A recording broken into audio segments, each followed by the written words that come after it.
મધ્ય ગુજરાત અને સૌરાષ્ટ્રને જોડતો આ બ્રિજ આણંદ અને વડોદરા જિલ્લાને જોડવામાં પણ મહત્વપૂર્ણ ભૂમિકા ભજવે છે. મળતી માહિતી અનુસાર એક ટ્રક, એક બોલેરો અને એક બાઇક સહિત 5 વાહનો નદીમાં ખાબક્યા હોવાના અહેવાલ સામે આવ્યા છે.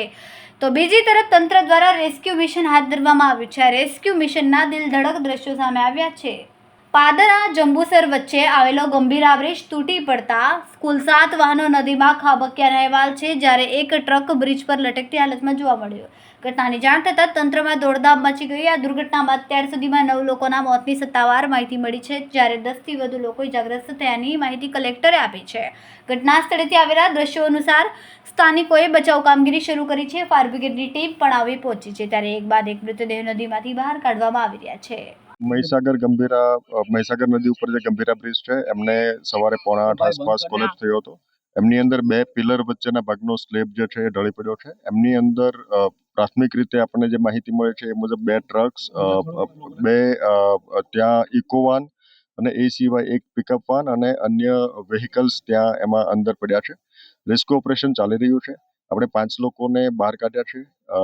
અન્ય રેસ્ક્યુ ઓપરેશન ચાલે છે. વિગતવાર માહિતી આપને આપીશું. અગત્યનું અત્યારે રેસ્ક્યુ ઓપરેશન છે આપણે ઇમરજન્સી રિસ્પોન્સ સેન્ટરની ટીમ પણ અહીંયા મોબિલાઇઝ કરી છે. આ સિવાય આપણી નગરપાલિકાની ટીમ છે, ફાયરની ટીમ છે, એનડીઆરએફની ટીમને પણ આપણે અહીંયા બોલાવી છે અને સાથોસાથ આપણા તમામ વહીવટીતંત્ર, પોલીસ અને બાકી વિભાગો પણ અહીંયા છે અને રેસ્ક્યુ ઓપરેશનને આપણે પ્રાથમિકતા આપીએ છીએ. સ્થાનિક લોકો અને તરવૈયાઓ પણ આ રેસ્ક્યુ ઓપરેશનની અંદર જોડાયા છે. એટલે હાલના તબક્કે આપણી પ્રાથમિકતા આગામી 1 કલાક માટે રેસ્ક્યુ ઓપરેશન હશે. આપનો જે મુદ્દો છે કે આ બ્રિજ શા માટે કોલેપ્સ થયો એમના વિગતવાર આપણે કારણોની આપણે જાણ પણ કરીશું, પણ હાલના તબક્કે અગત્યતા આપણી આ બ્રિજના જે રેસ્ક્યુ ઓપરેશન છે આપણે એમને બધાને બહાર કાઢીએ અને એમની લાઈફ લોસ આપણે મિનિમાઇઝ કરી શકીએ એ દિશાનો પ્રયત્ન આપણો છે. એની વિગતો આપની સાથે શેર કરીશું, પણ અગત્યનું અત્યારે હાલના તબક્કે અત્યારે આપણું મેઇન ફોકસ રેસ્ક્યુ ઓપરેશન છે અને એના ઉપર આપણે ફોકસ કરીશું. એ વિગતો આપની સાથે ચોક્કસથી જાણ કરીશું.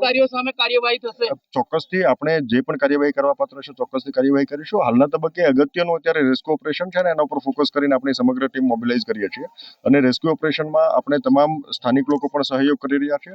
આપ તમામ આગળ પણ અપેક્ષા છે કે રેસ્ક્યુ ઓપરેશન ઉપર ફોકસ કરીને આપણે એના ઉપર આપણે એ દિશામાં સંયુક્ત સહિયારા પ્રયાસો કરીએ.